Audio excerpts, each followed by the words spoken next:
Good morning sa inyong lahat. So, ngayong araw, dalawa lang kami ng Chajang Ling dito sa company. Pero iba pa yung sa office yung nagtatrabaho lang dito. Bali dito, sa company namin, ako lang yung nagtatrabaho. Kasi yung Chajang Ling naman yung check lang yun. Tapos yung terrain namin, parang nag-leave siya ngayon. Kasi kaya Kevin niya outside. So, kaya kanina, ako lang yung gumagawa ng trabaho. Kanina yung Chajang Ling, katulong ko sa pagbaba. Tapos nung pagtas nun, ako na. Tsaka 4 lang naman yung gagawin ko ngayon, 4 na container. Kaya dito, yung trabaho ng terrain ginagawa ko din. Pero paunti-unti lang, parang pagka nakatambay ako, para lang may ginagawa ako. Pero hindi ko tatapusin yun. Para lang may ginagawa tayo. So, yun. Ang weather nga pala ngayon dito, ang lamig na. So, chinek ko kanina, nasa 13 degrees. Dito sa Korea, sa Baguio, chinek ko din para may comparison, 22 degrees. Grabe ang lamig dito. Yung suot mo na to, para siyang basa. Pag ginahawakan mo, sa lamig, tumatagos na. Kaya ang sarap tumambay sa araw. Kaya kanina nagpapaaraw ako dito. Ngayon dito, nakatambay ka sa araw, naglalaban yung init ng araw tsaka yung lamig. Tama nga yung sabi ng isa nin kahapon, sabi, sinabihan niya kasi si Kuya Kevin na magbaon ng extrang damit. Kasi nga sa bundok sila gumagawa, outside sila. Magbaon ng extrang damit kasi simula bukas, ngayong araw, malamig na. So yun, malamig na talaga. Baka next, baka bukas hindi ko na kaya ng ganito eh. Baka mag-ano na ako, mag-winter jacket. Pero, titingnan pa rin natin kasi pabago-bago nga eh. Sa umaga, malamig talaga. Pag sa tanghali, kagaya nito, andyan na yung araw. Mainit na naman. Tapos pagdating ng hapon, gabi, yan, malamig na naman. Kaya binubuksan ko na yung heater dun sa gisokso. Tapos sinasarado ko na yung bintana. Mabuksan lang ng konti yung bintana, grabe na yung lamig. Ang bilis lumamig ng kwarto. Ayun lang. Ayun lang gagawin natin ngayon. 4 na container, tapos gagawin natin ito yung sa pwesto nga ng carrying natin. Okay, let's go!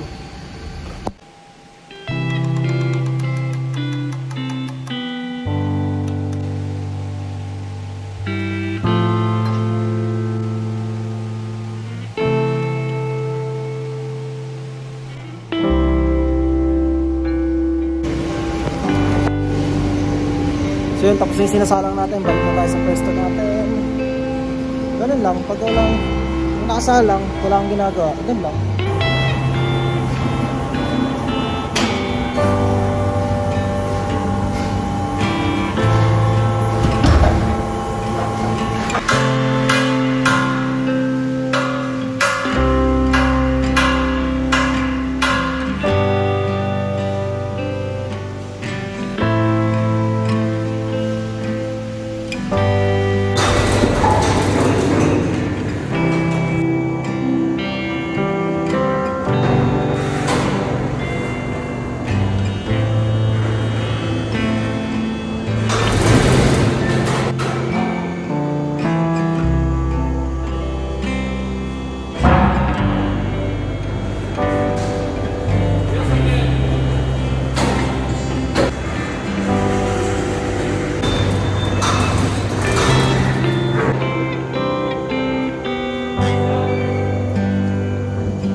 Ayun ang isa sa pinaka-challenging dito.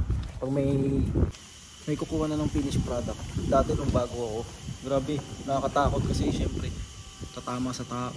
Baka kung hindi pa ako sanay gumamit gano'n ng remote, minsan tumatama dun sa may sa gilid ng truck, yung humahampas siya gano'n. Basta, tapos nag-uumpugan yung mga container. Pero ngayon, kamay pa paano, gamay-gamay na natin yung remote.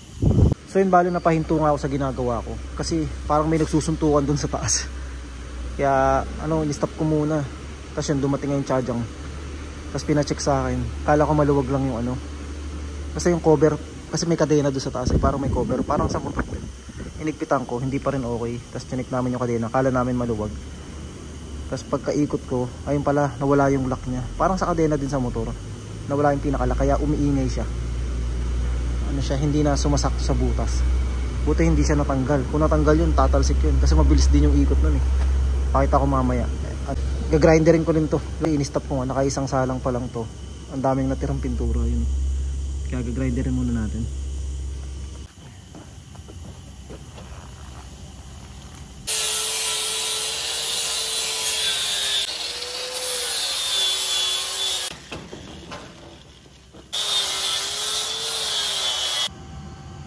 Madali lang naman ayusin yung kadena. Para lang siya yung clip eh. Yung clip sa ano, yung clip sa kadena. Pag mapapalit ka sa motor, clip nakagano yung pang-lock niya. Yun lang. Gagawin ko sana eh, parang tatanggalin ko sana, ayaw niya ipagawa. Siguro wala silang clip, bibili pa. Eh, hindi naman yung bumibili ng mga pyesa. Ang bumibili kasi, ang tagabili kasi dito yung ano, yung Terenin. Kaso nga wala, hindi pumasok. Pero mas okay nga sa kanya yun eh, sa charging rim namin. Mas okay sa kanya na ganyan. Kasi may hinto yung gawa. Ibig sabihin, yung ginagawa ko, bukas pa. Kasi pag natapos na yung apat na yun, wala na naman gagawin. So yun, kung makikita nyo, wala doon. Yan, wala. Puro finished product na yun eh. Hanggang doon. Kaya walang trabaho. Pag natapos ko yung apat doon, pero may dalawa na lang. Pag natapos ko yun, wala na. Ito na lang yung gagawin. Eh, yung gumagawa nito yung Terenin eh. Kaya nga ginagawa ko lang unti-unti. Nakatambay lang ako dito. Para syempre para may ginagawa pa rin kahit pa paano. Pero hindi natin tatapusin to, ganyan lang, luwag-luwag. Tapos mamaya balik natin. Hindi, joke lang.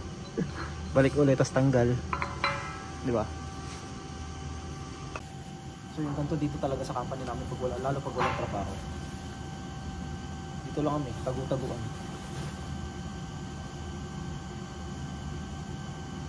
Kasi wala ka namang magagawin, wala kang gagawin. Minsan naman, pag naubos na yung mga gagawin, ginagawa naman namin, nagre-repair kami ng mga ng mga machine na nun.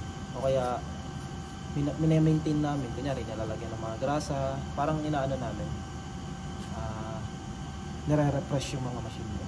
Nalagyan ng grasa, tinatanggal yung mga kalawang, so, ganun. O kaya naglilinis ng buong company. O winter pa naman ngayon. Tapos may trabaho kami na tubig, di ba? Yung nililinis yung mga container. So yun, isa pa yun sa nagiging problema minsan. Kasi pagka-snow daw, nagiging yellow din yung loob na yun, yung mga tubig. Kaya sila, sine-check nila lagi, pinapatulo nila lagi yung mga tubig dito para hindi magbara. Kaya wala ring trabaho. Madalas talaga wala daw trabaho pag winter. Lalo pag ito yung kulay pula. Kasi diba nililinis ng tubig sa loob. Dumadating daw yung time na sa sobrang lamig, nilalagyan nila to ng tubig sa loob. Tapos nagiging yelo sa loob nito. Isipin nyo, naging yelo sa loob na ng container. Kaya ang hirap na palabasin ng tubig. Yung pinapainitan nila, ganun. Kaya mas maganda, mas parang hindi naman yata sila tumatanggap ng trabaho pag winter. Pero tuloy-tuloy pa rin yung pasok natin. Ayun yung maganda. Kasi kung winter walang trabaho, tapos wala kaming pasok, diba? Pero pwede, wala kaming pasok, tapos kompleto sa akin. So yun, ano na, 11 na. Pag 11:45 na, mag-break time na tayo. Ano kaya ba? Let's go! So yun, 5 minutes na lang mag-break time na tayo. Siyempre, trabaho tayo kunwari. Okay. Alam mo, hirap eh. Pero matigas talaga.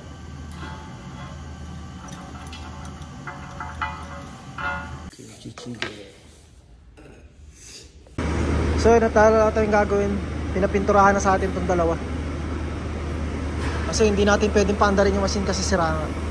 Tapos meron tayo dito kamote. Diba oven to? Maluluto na siya dito para may merienda tayo mamaya. Marami tayong stock dyan. Ayun o, all good. Pag gusto namin ng merienda, salong. Kala ko hindi na naman kumakapit yung pintura eh. Dadalawa na nga lang, palpak pa no. Pero all goods naman. So yun lang talaga pag nagpipintura, kahit automatic na yan, kailangan pa rin bantayan. Kasi may time nga na ganun na hindi kumakapit yung pintura. Minsan yung mga spray gun na yan, minsan hindi siya nagbabara siya. Minsan yung part na to walang pintura, yung part sa baba wala. Kailangan bantayan. Grabe yung kapal ng ano dito. Kapal ng alikabok. So yun, akyat tayo. Kapag pakita ko sa inyo kung ano yung nasira. Ito yung taas ng short ball machine. Pero yung nasira sa mas mataas pa.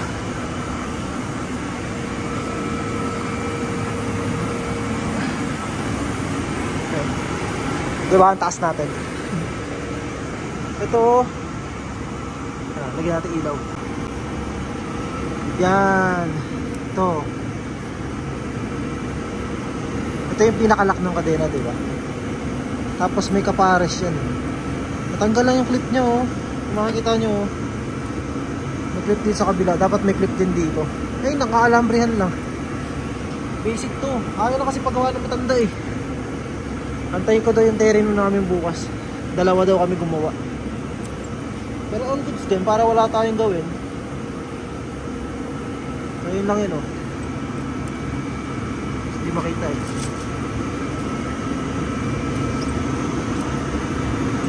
Basta may clip dito, may lock sa kabila. Tapos yung dito, nawala lang yun, oh. May butas.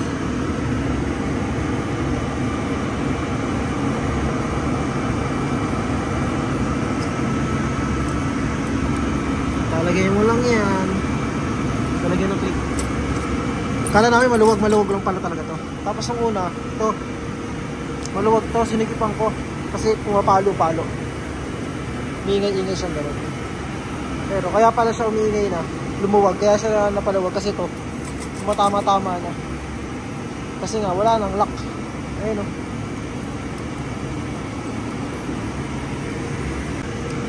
So yun, may sinabi kasi sa akin yung matanda, hindi ko naintindihan.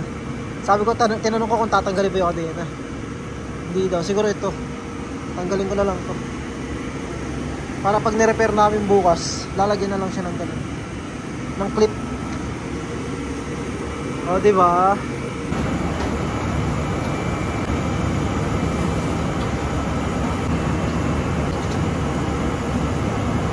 So ito siya. Para lang nagpapalit ng kadena ng motor.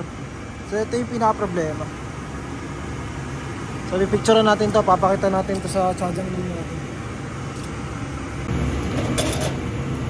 Habang buhay ako sa'yo'y maghihintay, tambay sa gilid. Tuluwagan natin itong habang doon.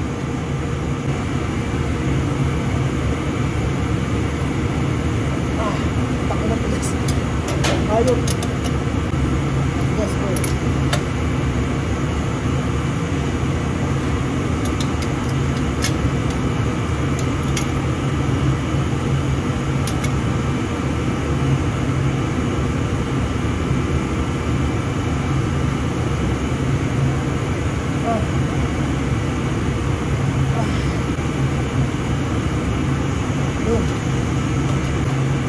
Tanggal lang kinain.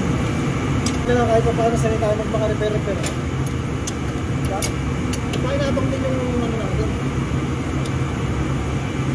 Pagkakalikot ng motor. Ano? Ikaw, the gosh, boy. Ano mo?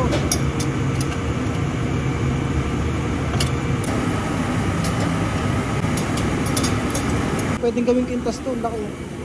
Angas mo siguro na to. Pinuto na yung ano natin, kamote. Dadalhin lang natin to sa office. Sa kanila to, meron na tayo din. So yun, binigyan ko sila ng kamote. Binigyan naman nila ako ng panulak. Ang dumi natin. So yung kadena, kinakabit na natin to sa taas. Ginawa ng paraan kahit walang clip. Parang nilagyan na lang ng alambre. Kaysa bumili kasi okay pa naman. Mahirap lang talaga katrabaho ng matanda. Mainitin yung ulo. Gusto ko nga ako na lang gumawa doon, nakikipal pa kasi. Tapos pati yung mga tao dito sa labas, nagtatanong lang sa kanya, lagi nakasigaw. Ganun talaga pag tumatanda, mainitin na yung ulo. Dati naiinis din ako dun, pero nung ano, naiinis pa rin naman ako. Pero wala, ganun talaga yung pag matanda na. Siyempre, mabilis uminit yung ulo. Ano, merienda. Sarap malambot. Dami na lang kamay ko. Pero laban mo naman.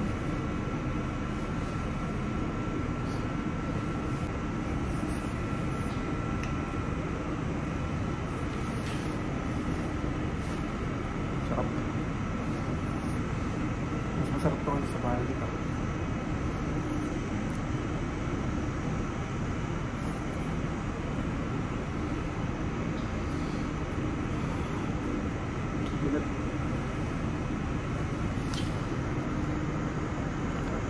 So yun, bali, ito na nga yung kadena. Ayun, ginawa na lang siya ng paraan. Parang pako ata ito. Tapos in-adjust natin kaso sagad na. Kaya konting batak lang yung nangyari. So okay na, nakabit na natin. Stopper niya. All goods, babalik na natin yun. Tapos maglilipit na tayo kasi maglilinis pa tayo ng pwesto natin. Let's go.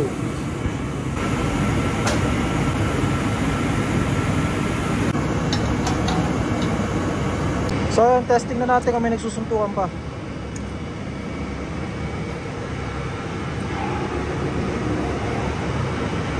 So yun, all goods na. Kanina talaga kumakalog-kalog eh. Kaya umiingay.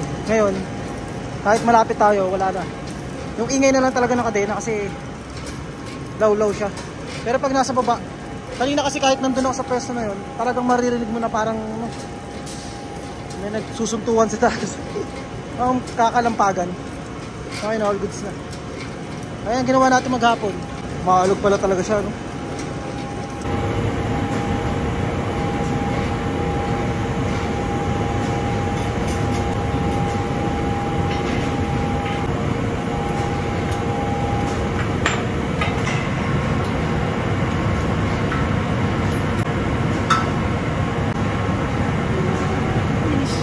Bali 550 na dito. Grabe. Kanina nandun lang ako sa labas nakatambay dun sa pwesto ko. Kaso wala eh. Napakalamig na talaga. Kaya dito na lang ako sa office namin. Dito na yung mainit. Dito na yung para sa akin mainit. Pero malamig pa rin ah. Kaysa kasi sa labas. So yun nga, nag-chat sa akin si Kuya Kevin ngayon lang. Napakalamig daw. Nasa bundok pa naman sila ngayon. Yung outside kasi ngayon, yung trabaho sa outside. Nasa taas sila ng bundok. Tapos may nire-repair sila doon. Tapos sila lang ang tao doon. Pakalamig. Pang winter jacket na to yung gantong lamig. Kaninang tanghali diba 13 degrees. So ngayon hindi ko pa na-check. Siguro mga 8 ngayon, 8 degrees. Ang lamig. Hindi yung hangin yung malamig kasi wala nang hangin. Kahapon bagyo. Malamig talaga kasi yung hangin. Pero iba na naman yung lamig ngayon. Tapos ngayon wala namang hangin. Grabe, solid yung lamig. Para kang nasa basta ang lamig. Alamig. Sisipunin ka sa lamig pag nasa labas ka. Ito na yun. Ito na yung mga time talaga na kailangan na ng heater. So 5 minutes na lang mag-ano na tayo sa sarado ng company. Ako na lang yung tao dito sa company na to. Yung tsadyang name namin nandun na naliligo na sa Gisoksa. Yan, ako lang mag-isa dito. Kailangan kasi nasa oras yung pagsasarado ng company. So, antay lang tayo ng 5 minutes. Tapos, ayun lang ginawa natin. Nagsalang tayo ng 2, tapos napinturahan natin. Tapos yung trabaho ng kasamahan natin. Ginawa ko konti. Tapos yun, yung nasira nga yung kadena. Nagawa naman natin. All goods na. Bukas, yung 2 yung gagawin natin. Lamig. Solid. Tutuyo yung labig sa lamig. Ito yung mga time na nakakatamad na lumabas sa gabi. Kasi ang lamig nga, kailangan pa magsuot ng maraming kunyari winter jacket. Minsan hindi lang winter jacket susuot mo, magdadamit ka pa, tapos maglo-long sleeve, tapos winter jacket. Tapos kailangan nakapantalong ka, medyas. Tapos maglalakad ka, kunyari magbabike. Grabe. Wala pang snow niyan, pero ganito nakalamig ah. Kaya abang-abang kayo pag nag-snow. Abang-abang tayo. Mga next week, siguro may snow na or next month. Ayun naman ang magiging trabaho natin. Paiba-iba talaga kung mapapansin nyo naman. Kung nakasubaybay kayo sa vlog ko, talagang paiba-iba yung trabaho ko. Dahil hindi din nakakasawa dito sa company. Kasi iba na naman yung gagawin, no? May matututunan ka na naman bago, di ba? Ayun lang dapat dito. ano, kaya mong diskartehan. Kunyari may nasira, mga troubleshooting, parang kaya mong gawin. Kasi ano eh, lalo yung kasama ko dito yung matanda, ano, hindi siya pasensyoso. Basta konting ano lang, parang hindi mo ba, parang gusto niya alam mo yung gagawin kahit kakakita mo pa lang. Ganun siya. Tsaka mainipin siya, gusto magawa, agad. Kunyari may pinakuha sa'yo, papakuha sa akin, eh yung taas nun eh. 3 hagdan nga yung aakitin mo. Papakuha siya sa'yo. Nagmamadali siya. Tapos mamaya magiging okay naman, ganun siya eh. Parang ano lang, kakabisaduhin mo na ilalim. Dati naiinis ako sa ugali mo, ganun. Pero sabi ni Kuya Kevin, ganun lang talaga. Mainitin yung ulo, tapos mamaya okay na. Pag ganun siya, parang siyang nagtatantrums na bata. Ay! Gumagano siya, parang siyang bata talaga. Magnong pa ngayon pa, gumagano, alam niyo matanda, tapos parang siyang bumalik sa pagkabata, nagtatantrums. Yun, pagka nagamay nyo na, iba-iba kasi ugali ng Korean eh. Pag nagamay mo na, yun, okay na. Nagamay mo na ugali nila. Ganun lang eh. Iba-iba kasi talaga ng ugali. Iba-iba ng pakikisama. Tsaka iba-iba tayo na mapupuntahan ng company, di ba? Buti nga dito, konti lang yung Korean na nakakahalubilo namin. Mas mahirap pa siguro sa iba kasi may ibang lahi. Kunyari may mga Sri Lankan, Thailand, Bangladesh, o di ba? Siyempre ibang pakikisama naman yun. Ay. Basta pagka nandito na kayo sa Korea, o kaya sa abroad, ganun. Talagang adjustment talaga sa pakikihalubilo, pakikisama. Kasi iba-iba nga ng ugali. Parang sa Pilipinas lang din pag nagtatrabaho ka. Iba-iba din ang ugali. So ikaw, parang kung pakisamahan mo lang talaga kasi naman eh, tatrabaho lang, pare-pares lang naman tayo nagtatrabaho dito. Ganun. Yung mga Korean, normal na yan. Parang okay na yan na magalit, sumigaw sila, okay lang. Pagkatagal naman, wala naman na yan. Pagka okay na, papagalitan ka lang naman yung pagka, kunyari, kinuha mo, pinutusan ka ganito, ang tagal mo, naghahanap ka pa, hindi mo alam kung nasa nakalagay. Or, basta, yung parang nagkamali ka, pag may nagkamali ka ng gawa, ganun, papagalitan ka niya. Basta wala, okay na. Mamaya okay na din. Okay na din sila. Parang kukunin na yung loob mo pag nasisigawan ka nila. Parang minsan sa pagkain, kumain, sa'yo na yan, nakainin mo yan. Parang bumabawi din agad. Ganun. Parang mabilis din magbago yun. Maiinis ka lang minsan pagka napapagalitan ka sa kanila. Pero pagka tapos ng trabaho, wala na, okay na. Kinabukasan, okay na kayo, pare-pares na. Wala na. Mainit lang ulo pagka may ginagawa. Pero pag wala, lalo pag may nagkakatrouble yung mga makina, sigaw-sigaw sila dyan. Papa, kunin mo to. Ayusin mo sa baba. Sabi ko na parang ako natatawa na lang ako sa din eh. Bahala kayo dyan. Hindi naman kayo nagpapasahod sa akin, yung boss naman. Basta, pero wag pakisamahan pa rin. Kung ano yung pakikitungo mo sa kanila sa umpisa, ganun pa din. Hindi pwedeng magbago. Parang laging respeto pa rin. Kagaya dito sa akin, puro matatanda yung kasama ko, di ba? Iniisip ko na lang, tatay ko yun, o kaya lolo ko, ganun, respeto na lang. Kasi kahit na hindi ako yung pag napagalitan nila ako, parang nagdadabog ako. Hindi.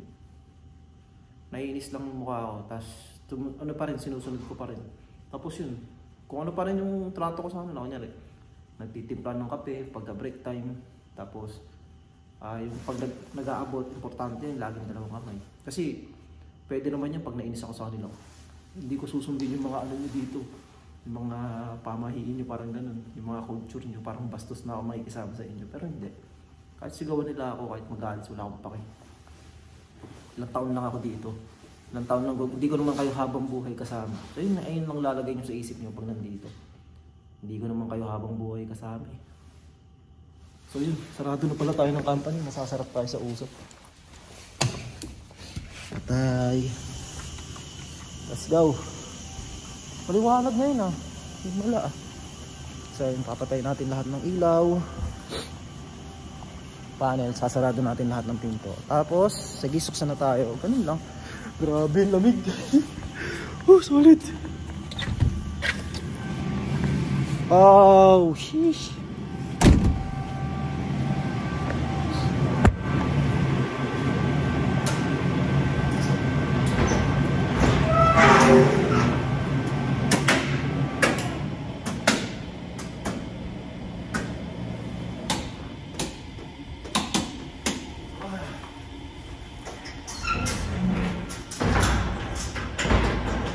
Kailangan mabilis ang lamig eh.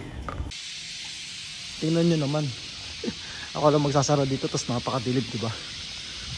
5:58 pa lang ha. Sunset na. Kaya kailangan bilisan. Ay puta, nagmamadali ako, tapos di ko pa nadali. Napatay yung ilaw dun.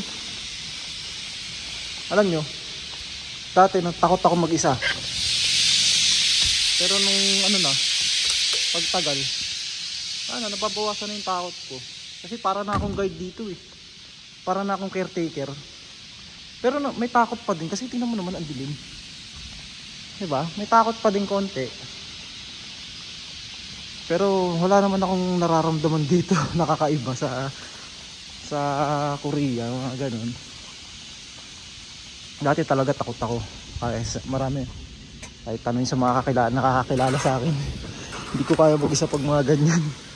Pero dito, na-overcome ko na yung ganun, yung takot ko. Kasi nakakapag-stay nga ako dyan, oh. Nakakapag-stay ako sa company na mag-isa lang. Oh, walang kasama. Okay, harangan lang natin. Harangan lang natin, baka di pa rin yung pinto. Kasi malakas. Baka mamaya malakas yung hangin.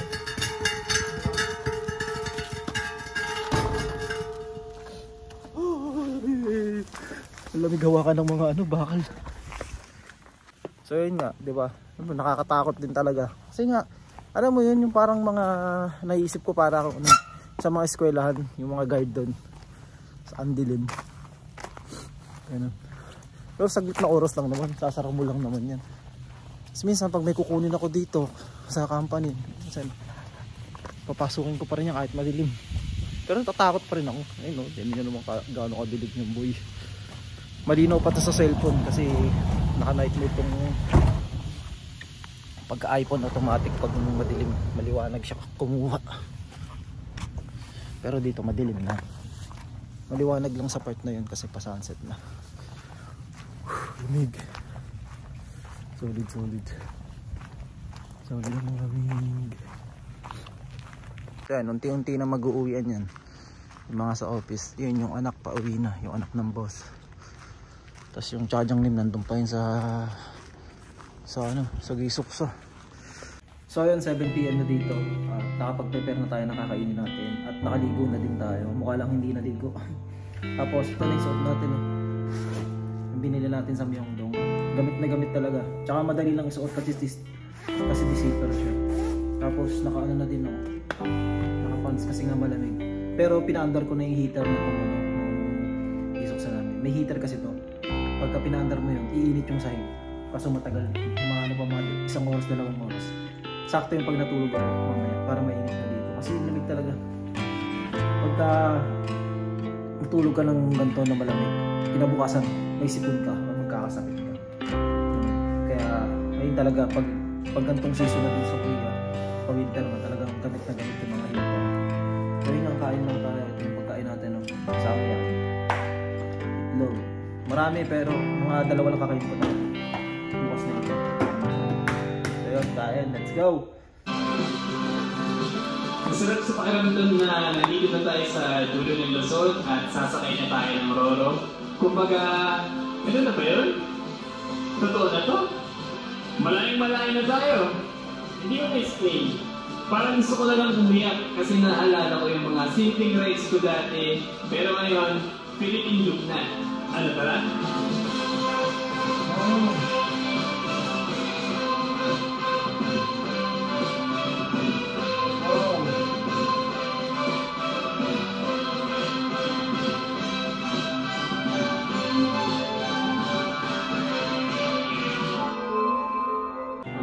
Hindi siya madali, pero masaya.